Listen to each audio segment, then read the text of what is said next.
Shalom saudaraku, jumpa lagi kita dalam channel Legion of Yesus memberitakan kabar baik bagi semua orang. Buat Anda yang belum subscribe channel ini, silahkan subscribe agar kami menjadi lebih bersemangat memberitakan kabar baik ini. Kali ini kita akan membahas serba-serbi mengenai Misa Imlek yang menjadi pro dan kontra. Pertanyaan yang akan kita bahas adalah apakah Misa Imlek sudah benar dilakukan di gereja? Tahun Baru Imlek. Seperti biasanya, di beberapa paroki dan juga di internet akan mengemuka berbagai diskusi, pro dan kontra, dari yang akademik dan konstruktif sampai ke yang asal ngotot dan destruktif. Tidak ada Misa Imlek yang paling benar, kalau itu yang Anda tanyakan. Yang ada adalah Misa Imlek yang lebih benar dan lebih sesuai dengan norma-norma liturgi. Tahun Baru, baik itu Tahun Baru Masehi 1 Januari, Tahun Baru Jawa 1 Suro ataupun Tahun Baru Imlek, selalu membawa harapan baru. Umat manusia, tidak terkecuali umat Katolik, bersyukur untuk apa yang telah diperoleh di tahun sebelumnya dan mohon berkat bagi tahun yang baru. Umat Katolik keturunan Cina yang masih merayakan Imlek pun tentu ingin menyampaikan rasa syukurnya. Kalau dulu sebelum menjadi Katolik, mereka atau nenek moyang mereka menyampaikan syukurnya di kelenteng atau tempat ibadat lain, sekarang mereka menyampaikan syukurnya di gereja, dengan kurban misa.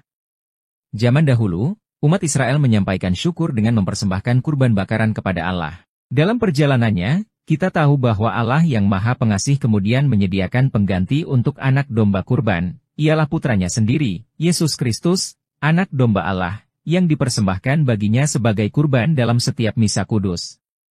Pertanyaan berikutnya, apakah ungkapan syukur atas Tahun Baru Imlek hanya bisa dilakukan dalam misa Imlek? Tentu saja tidak. Misa harian biasa pun bisa. Tapi, bolehkah membuat misa syukur Imlek?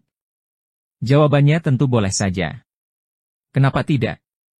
Wajar kok membuat misa khusus sebagai ungkapan syukur. Sekolah-sekolah Katolik juga biasa membuat misa syukur di awal tahun ajaran baru. Misa ya. Perayaan Ekaristi. Yang sesuai dengan norma-norma liturgi. Selanjutnya, apakah paroki-paroki perlu membuat misa Imlek? Saya akan balik tanya, yang perlu bersyukur berapa orang? Kalau ada cukup banyak umat paroki yang keturunan Cina, dan masih merayakan Imlek, dan perlu menyampaikan syukur mereka, bisa saja dibuat misa Imlek khusus. Ini seperti misa kelompok kategorial.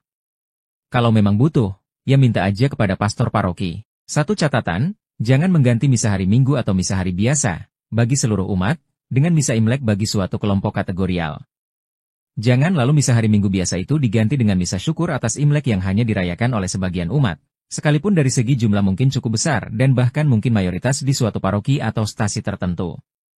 Hak umat minoritas untuk merayakan hari Minggu biasa pun tetap harus kita hormati. Berikutnya, untuk misa Imlek dapat digunakan rumus, misa untuk tahun baru, yang ada di bawah kelompok, misa untuk berbagai keperluan, dalam buku Misale Romanum. Di bagian akhir tulisan ini saya kutipkan terjemahannya dari Kui, yang dapat digunakan et experimentum. Juga, saya sajikan pilihan bacaan-bacaannya, seturut Ordo Lectionum Missae Keluaran Vatikan. Pertanyaan yang berikut ini adalah, bisa? Jangan, dan pikirkan lagi, untuk misa Imlek. Bisa meski belum tentu sepenuhnya benar sesuai aturan liturgi. Bisa 1. Menggunakan warna liturgi merah. Memang benar, warna liturgi untuk hari raya dan pesta seturut tradisi Romawi adalah putih. Meski begitu, saya akan coba menggunakan tafsir yang agak berani untuk pasal ini. Dalam misa untuk berbagai keperluan digunakan warna liturgi yang sesuai dengan hari atau masa liturgi yang bersangkutan. PUM 347. Misa Tahun Baru termasuk dalam golongan misa untuk berbagai keperluan, bandingkan. Mr. PP 1073-1124, dan warna yang sesuai untuk Tahun Baru Imlek adalah merah.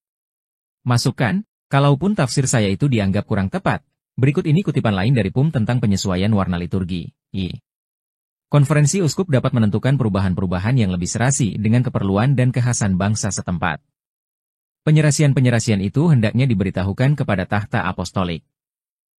PUM 346, warna putih yang merupakan warna pesta dan kemeriahan dalam tradisi Romawi adalah warna berkabung dalam tradisi Cina. Sebaliknya, warna merah yang dalam tradisi Romawi identik dengan darah dan pengorbanan, adalah warna pesta dan kegembiraan dalam tradisi Cina. Memang, kalaupun kita mau menggunakan pasal 346 ini, secara de jure Kui belum pernah mengesahkan penggunaan warna merah untuk Tahun Baru Imlek, apalagi memberitahukannya ke Vatikan. Seandainya mau dibilang salah, semoga ini masih bisa dimaafkan. Akhirnya, semoga kita tidak hanya pandai menggunakan pasal-pasal tanpa memahami maksud yang tersirat di balik aturannya secara keseluruhan. Bisa 2, menggunakan lagu-lagu dengan melodi khas Cina. Silakan, asal lagunya liturgis, dan bukan lagu-lagu profan atau lagu pop rohani, yang tidak dikarang digubah untuk perayaan liturgi suci. Hindari juga penggunaan melodi lagu Cina profan, contohnya melodi lagu pop Cina, untuk menyanyikan teks-teks liturgi seperti doa Bapa Kami, misalnya. Ini sungguh mengganggu. Bisa 3. Menggunakan alat musik Cina sebagai ganti organ. Bisa. Meski sebenarnya di atas kertas dibutuhkan pengesahan dari uskup setempat untuk penggunaannya. Bandingkan Musikam Sacram 62-63. Bisa 4.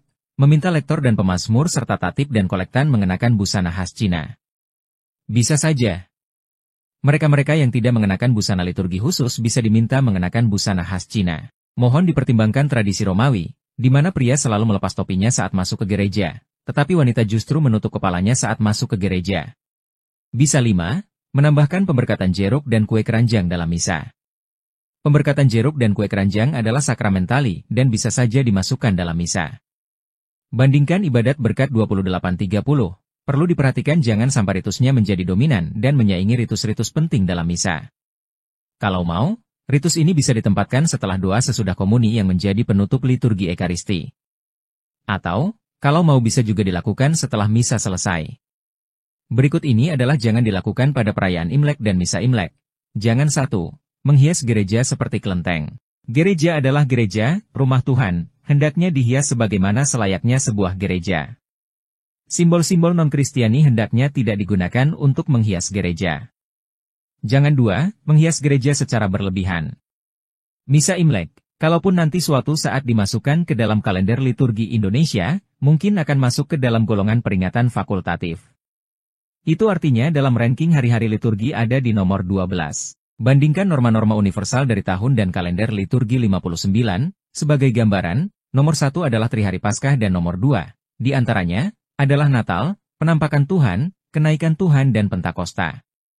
Hendaknya kemeriahan hiasan gereja untuk hari liturgi dengan ranking nomor 12 tidak mendekati atau menyamai hari-hari liturgi terpenting seperti Paskah dan Natal, yang ada di urutan nomor 1 dan 2. Jangan 3. Meminta imam, diakon, misdinar dan prodiakon atau asisten imam atau pelayan komuni tak lazim untuk mengenakan busana liturgi yang tidak lazim, apalagi yang tidak sesuai aturan gereja.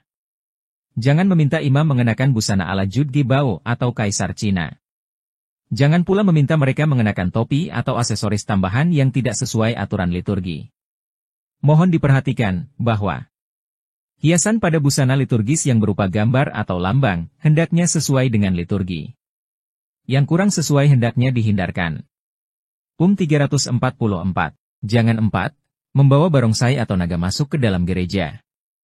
Misa bukanlah pertunjukan. Ingat, pusatnya misa adalah Kristus. Paus Fransiskus, dalam berbagai kesempatan. Jangan 5. Menempatkan meja sembahyang dan persembahan-persembahan kepada arwah ala Cina dalam gereja. Bandingkan Redemptionis Sacramentum 79. Berikutnya adalah mari kita pikirkan lagi. Pikirkan lagi 1. Mengganti wiruk dengan hio. Wiruk digunakan untuk membakar dupa, agar menghasilkan asap yang wangi, banyak, dan menyelimuti yang didupai, atau membubung ke atas, kepada Allah. Menggantinya dengan hio mungkin akan membuat suasana Cina lebih terasa.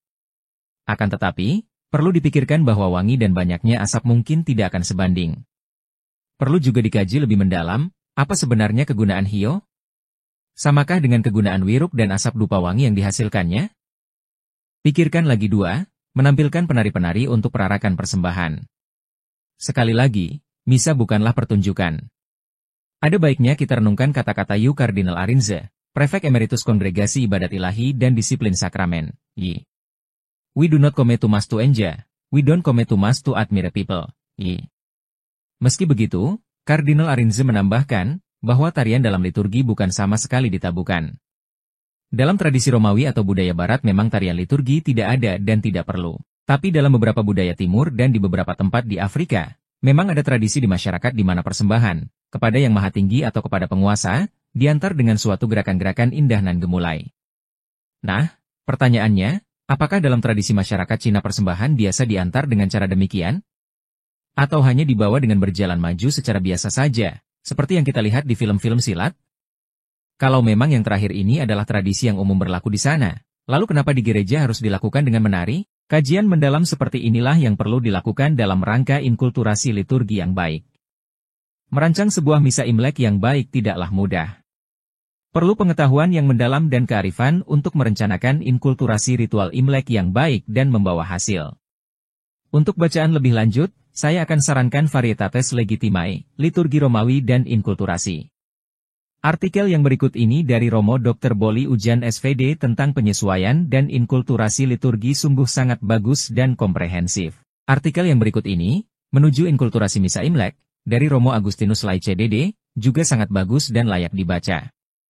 Sebagai penutup, berikut ini saya kutipkan dari Redemptionis Sacramentum, instruksi 4 tentang sejumlah hal yang perlu dilaksanakan ataupun dihindari berkaitan dengan Ekaristi Maha Kudus. Ini adalah instruksi pelaksana 4 Sacrosanctum Concilium atau Konstitusi Liturgi Suci yang merupakan produk Konsili Vatikan II. Kedua kutipan ini baik untuk kita renungkan. Bukan semata kata-katanya, tapi maksud yang tersirat di balik kata-kata itu. Tidak diizinkan mengaitkan perayaan misa dengan peristiwa-peristiwa profan atau duniawi atau mengaitkannya dengan situasi-situasi yang tidak dengan sepenuhnya sesuai dengan ajaran Gereja Katolik.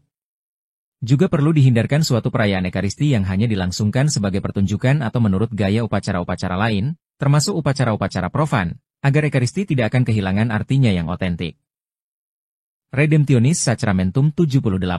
Akhirnya, termasuk juga suatu penyelewengan jika ke dalam acara misa kudus dimasukkan unsur-unsur yang berlawanan dengan peraturan yang termuat dalam buku-buku liturgi dan diambil dari tata cara agama-agama lain. Redemptionis Sacramentum 79.